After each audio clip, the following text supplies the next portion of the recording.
دنیا ہم سے ڈرا کرتی تھی، آج ہماری حالت یہ ہو گئی ہے کہ پوری دنیا سے ہم ڈرتے ہیں۔ مسلمانوں کس موڑ پر آ چکے ہو؟ قرآن کو چھوڑ کر سوچو۔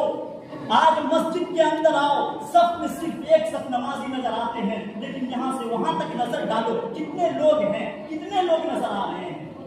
لیکن وہی جب عصر کی اذان ہو جائے، مغرب کی اذان ہو جائے، پورے گاؤں کو سناٹا چھا جائے۔ ارے مسلمان تو قرآن کے ساتھ جیتا تھا، قرآن کے ساتھ مرتا تھا، قرآن نے اس کو پاور دیا تھا، قرآن نے اس کو ہمت دیا تھا۔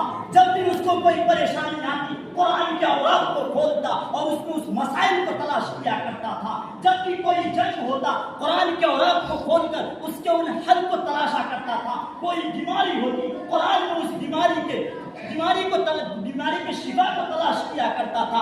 آج ہماری حالت یہ ہو گئی ہے کہ ہم قرآن سے دور ہوتے چلے جا رہے ہیں۔ کل یہ تھا کہ ہزاروں کے ہزاروں لوگ قرآن کے حافظ ہوا کرتے تھے۔ جب بھی کوئی اینٹ اٹھاتا، ہر اینٹ اٹھانے والا مزدور قرآن کی آیت پڑھا کرتا تھا۔ جب بھی کوئی آفیسر اپنے آفس کا دروازہ کھولتا تھا، سب سے پہلے قرآن پاک کی تلاوت سے روشنی لیا کرتا تھا۔ ایک وقت تھا کہ رات کے 3 بجتے تھے، تمام کے تمام گھروں سے قرآن پاک کی تلاوت آنا شروع ہو جایا کرتی تھی۔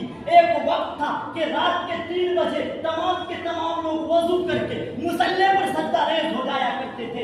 ایک وقت تھا کہ ہزاروں کے مجمع میں سے ہر ایک کو قرآن پاک یاد ہوتا تھا، ہر ایک کو اس کا ترجمہ بھی آتا تھا، تشریح بھی آتی تھی۔ ان سے پوچھا جاتا اللہ نے قرآن پاک میں کن مسائل کو اجاگر کیا ہے؟ سورہ فاتحہ میں کیا فرمایا ہے وہ بتا دیا کرتے تھے۔ سورہ بقرہ میں کیا فرمایا ہے، کن مسائل کو اجاگر کیا ہے وہ بتا دیا کرتے تھے۔ سورہ آل عمران میں کس مسائل کو اجاگر کیا ہے وہ بتا دیا کرتے تھے۔ پوچھا جاتا ان سے اللہ تبارک و تعالیٰ نے سورہ رحمان میں کیا کہا ہے، وہ پوری کی پوری تشریح بتا دیا کرتے تھے۔ لیکن آج ہماری حالت یہ ہو گئی ہے کہ ان ہزاروں کے مجمع میں سے ہر کسی کو قرآن پاک کی ایک آیت کے دور کلمہ طیبہ بھی یاد نہیں ہے۔ لیکن اگر یاد ہے تو ان کو یاد ہے کیا؟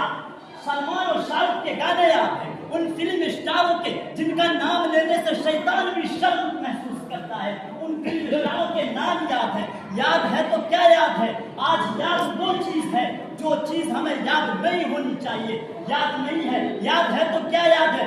کرکٹ ٹیم کی پوری ٹیم کا سجائے نسب یاد ہے، لیکن یاد نہیں ہے تو قرآن پاک کی ایک آیت یاد نہیں ہے، یاد نہیں ہے تو کلمہ طیبہ یاد نہیں ہے۔ میرے نوجوان دوستو، آج یہ کہتے ہیں کہ میں ڈاکٹر بن گیا ہوں، میں انجینئر بن گیا ہوں، میں کلکٹر بن گیا ہوں، میں وکیل بن گیا ہوں، میں بزنس مین بن گیا ہوں، میں سائنس میں ڈپلوما کر لیا ہوں۔ لیکن اے مسلمانوں سنو، تم ڈاکٹر بن جاؤ، تم انجینئر بن جاؤ، تم سائنسداں بن جا، تم کلکٹر بن جا، تم وکیل بن جا، لیکن ایک بات کان کھول کے سن لے، اگر تم قرآن نہیں پڑھتا، اگر تجھے قرآن پڑھنا نہیں آتا، تو چاند پہ چڑھ جا، تو مریخ پہ پہنچ جا، تو نہ تو انسان کہلانے کے قابل تھا اور تو نہ مسلمان کہلانے کے قابل ہوگا۔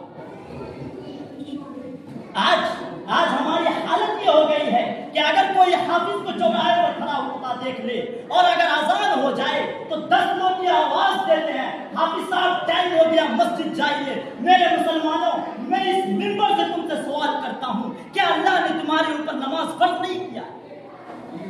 کیا صرف حافظ اور عالم نماز پڑھیں گے؟